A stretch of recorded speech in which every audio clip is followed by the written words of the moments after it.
L'étude d'aujourd'hui a pour titre L'explication de la vision scellée.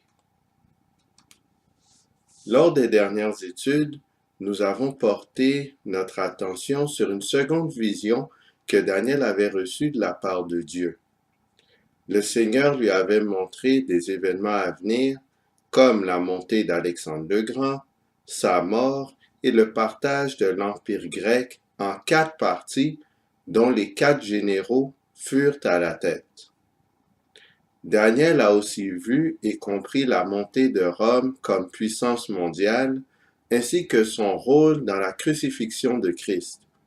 Il a également compris que Rome, spécifiquement la papauté, ferait de grands ravages contre le peuple de Dieu.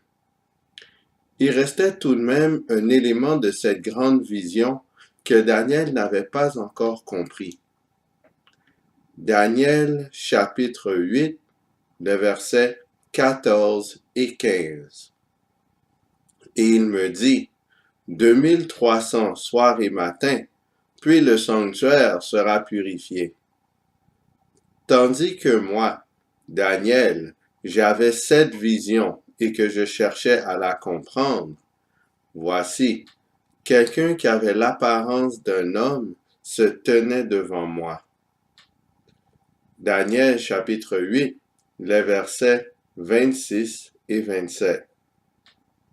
Et la vision des soirs et des matins dont il s'agit est véritable. Pour toi, tiens secrète cette vision, car elle se rapporte à des temps éloignés. Moi, Daniel, je fus plusieurs jours languissant et malade, puis je me levai et je m'occupai des affaires du roi. J'étais étonné de la vision, et personne n'en eut connaissance. Daniel chapitre 9, les versets 21 à 23. Je parlais encore dans ma prière, quand l'homme, Gabriel, que j'avais vu précédemment dans une vision, s'approcha de moi d'un vol rapide, au moment de l'offrande du soir. Il m'instruisit et s'entretint avec moi. Il me dit, Daniel, je suis venu maintenant pour ouvrir ton intelligence. Lorsque tu as commencé à prier, la parole est sortie, et je viens pour te l'annoncer, car tu es un bien-aimé. Sois attentif à la parole et comprends la vision. Le contenu de Daniel 9 sert ainsi à expliquer la vision des 2300 soirs et matins, qui était toujours incomprise par Daniel. Daniel était en train de prier quand l'ange était venu le voir. C'est parce qu'il a prié que Daniel a eu l'explication de la vision. La prière d'un homme pieux est très puissante. Ce soir, nous allons voir l'explication de la vision des 2300 soirs et matins. Daniel chapitre 9, le verset 24. 70 semaines ont été fixées sur ton peuple et sur ta ville sainte, pour faire cesser les transgressions et mettre fin au péché, pour expier l'iniquité et amener la justice éternelle, pour sceller la vision et le prophète, et pour oindre le Saint des Saints. Une semaine prophétique est égale à 7 années littérales. 70 semaines prophétiques, on les multiplie par 7, cela donne 490 années littérales. 490 années avaient été assignées à la nation juive pour faire cesser les transgressions et mettre fin au péché, pour expier l'iniquité et amener la justice éternelle, pour sceller la vision et le prophète, et pour oindre le Saint des Saints. Après cela, la nation juive serait rejetée en tant que peuple de Dieu. Cette période constitue le commencement des 2300 années. Comment le peuple d'Israël pouvait-il commettre toutes ses actions. Daniel chapitre 9, le verset 24, pour faire cesser les transgressions et mettre fin au péché, pour expier l'iniquité. Qui peut réellement faire cesser les transgressions et mettre fin au péché? Jean chapitre 1, le verset 29. Le lendemain, il vit Jésus venant à lui, et il dit, « Voici l'agneau de Dieu qui ôte le péché du monde. » C'est Jésus qui, en vertu de sa mort, peut faire cesser les transgressions, mettre fin au péché et expier l'iniquité. Le peuple d'Israël devait donc croire au Messie et en son œuvre. Daniel chapitre 9, verset 24. Amener la justice éternelle. Qui peut vraiment amener la justice éternelle? Ésaïe chapitre 42, les versets 1 à 4. Voici mon serviteur que je soutiendrai, mon élu, en qui mon âme prend plaisir. J'ai mis mon esprit sur lui. Il annoncera la justice aux nations. Il ne criera point, il n'élèvera point la voix, et ne la fera point entendre dans les rues. Il ne brisera point le roseau cassé, et il n'éteindra point la mèche qui brûle encore. Il annoncera la justice selon la vérité. Il ne se découragera point et ne se relâchera point, jusqu'à ce qu'il ait établi la justice sur la terre, et que les îles espèrent en sa loi. Romains chapitre 3, les versets 21 à 26. Car tous ont péché et sont privés de la gloire de Dieu, et ils sont gratuitement justifiés par sa grâce, par le moyen de la rédemption qui est en Jésus-Christ. C'est lui que Dieu a destiné, par son sang, à être, pour ceux qui croiraient, victime propitiatoire, afin de montrer sa justice, parce qu'il avait laissé impunis les péchés commis auparavant, au temps de sa patience, afin, dis-je, de montrer sa justice dans le temps présent, de manière à être juste, tout en justifiant celui qui a la foi en Jésus. Ésaïe chapitre 53, les versets 10 à 12. Il a plu à l'Éternel de le briser par la souffrance. Après avoir livré sa vie en sacrifice pour le péché, il verra une postérité et prolongera ses jours, et l'œuvre de l'Éternel prospérera entre ses mains. À cause du travail de son âme, il rassasiera ses regards. Par sa connaissance, mon serviteur juste justifiera beaucoup d'hommes, et il se chargera de leurs iniquités. C'est pourquoi je lui donnerai sa part avec les grands. Il partagera le butin avec les puissants, parce qu'il s'est livré lui-même à la mort, et qu'il a été mis au nombre des malfaiteurs, parce qu'il a porté les péchés de beaucoup d'hommes, et qu'il a intercédé pour les coupables. 2 Corinthiens chapitre 5, le verset 21.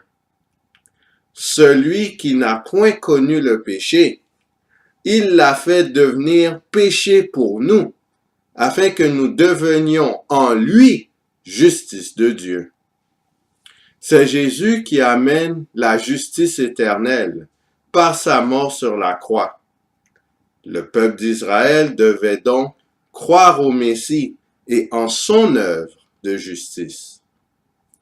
Daniel chapitre 9, le verset 24. Pour sceller la vision et le prophète. Qui peut réellement sceller la vision et le prophète? En d'autres termes, Qui peut authentifier les visions et les prophéties en les accomplissant? Luc, chapitre 24, les versets 44 à 45. Puis il leur dit, « C'est là ce que je vous disais lorsque j'étais encore avec vous, qu'il fallait que s'accomplisse tout ce qui est écrit de moi dans la loi de Moïse, dans les prophètes et dans les psaumes. » Alors il leur ouvrit l'esprit, afin qu'ils comprissent les Écritures.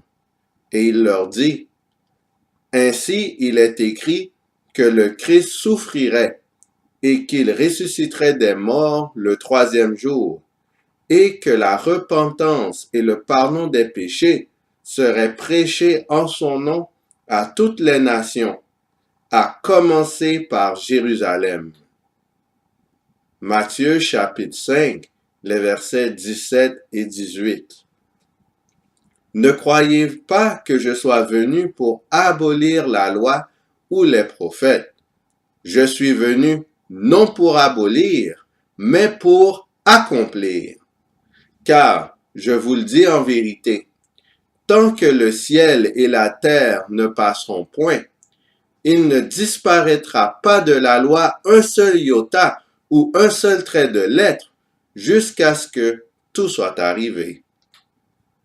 C'est Jésus qui a scellé la vision et le prophète par sa mort et sa résurrection. Le peuple d'Israël devait donc croire au Messie et en son œuvre. Daniel chapitre 9, le verset 24. Et pour oindre le Saint des Saints. Qu'est-ce que le Saint des Saints? Hébreux chapitre 9, les versets 2 à 4. Un tabernacle fut, en effet, construit. Dans la partie antérieure, appelée le lieu saint, était le chandelier, la table et les pains de proposition. Derrière le second voile se trouvait la partie du tabernacle appelée le Saint des Saints, renfermant l'autel d'or pour les parfums et l'arche de l'alliance, entièrement recouverte d'or. Il y avait dans l'arche un vase d'or contenant la manne, la verge d'Aaron qui avait fleuri et les tables de l'alliance. Le Saint des Saints représente le lieu très saint. Qui peut réellement aller dans le lieu très saint pour le oindre? Hébreux chapitre 9, les versets 11 et 12. Mais Christ est venu comme souverain sacrificateur des biens à venir. Il a traversé le tabernacle plus grand et plus parfait, qui n'est pas construit de main d'homme, c'est-à-dire qui n'est pas de cette création. Et il est entré une fois pour toutes dans le lieu très saint, non avec le sang des boucs et des veaux, mais avec son propre sang, ayant obtenu une rédemption éternelle. Jésus est entré dans le lieu très saint pour le oindre du Saint-Esprit. Encore une fois, le peuple d'Israël devait croire au Messie et en son œuvre en faveur des saints. Ainsi, Dieu accordait au peuple d'Israël 490 années pour croire au ministère terrestre et au ministère céleste de Jésus-Christ. Après cela, le peuple d'Israël serait rejeté en tant que peuple élu. Quel est le point de départ des 490 années? Daniel chapitre 9, le verset 25. Sache-le donc et comprends. Depuis le temps où la parole a annoncé que Jérusalem sera rebâtie. Au temps de la vision, Jérusalem et le temple étaient toujours en ruine. Le ciel annonçait qu'un décret serait émis pour reconstruire et restaurer la ville. Le point de départ des 490 années accordées à Israël est l'ordre donné de reconstruire Jérusalem et de reconstruire le temple. 3 décrets traitant du rapatriement des Juifs sont inscrits dans le livre d'Esdras. Le premier est la première année de Cyrus. On voit ça dans Esdras chapitre 1, les versets 1 à 4. Le deuxième est durant le règne de Darius, peu après 520 avant Jésus-Christ. On voit ça dans Esdras chapitre 6, les versets 1 à 12. Le troisième se trouve la 7e année d'Artaxerxès, en 458 ou 457 avant Jésus-Christ. C'est dans Esdras chapitre 7, les versets 1 à 26. Dans leurs décrets respectifs, ni Cyrus ni Darius n'avaient fait de véritable provision pour la restauration de Jérusalem en tant qu'entité complète et autonome. Le décret de la 7e année d'Artaxerxès était le premier à donner à l'État juif l'autonomie totale, quoique sujette à l'Empire perse. Ainsi, le point de départ de la vision des 70 semaines et par extension de la vision des 2300 soirs et matins est l'année 457 avant Jésus-Christ. Dans la prochaine étude, nous verrons d'autres détails de la vision des 70 semaines prophétiques, donc 490 années littérales. D'ici là, qui allons-nous choisir? Est-ce que nous choisissons le camp de l'agneau? Est-ce qu'on accepte le ministère terrestre et céleste de Jésus-Christ en faveur de la race humaine? Ou est-ce qu'on choisit le camp du serpent? On refuse d'accepter le Messie et par là, nous sommes rejetés par Dieu. Que le Saint-Esprit nous éclaire et nous guide par sa parole, afin qu'à chaque instant, qu'à chaque décision que nous prenions, nous suivions l'agneau partout où il va. Que le Seigneur nous garde.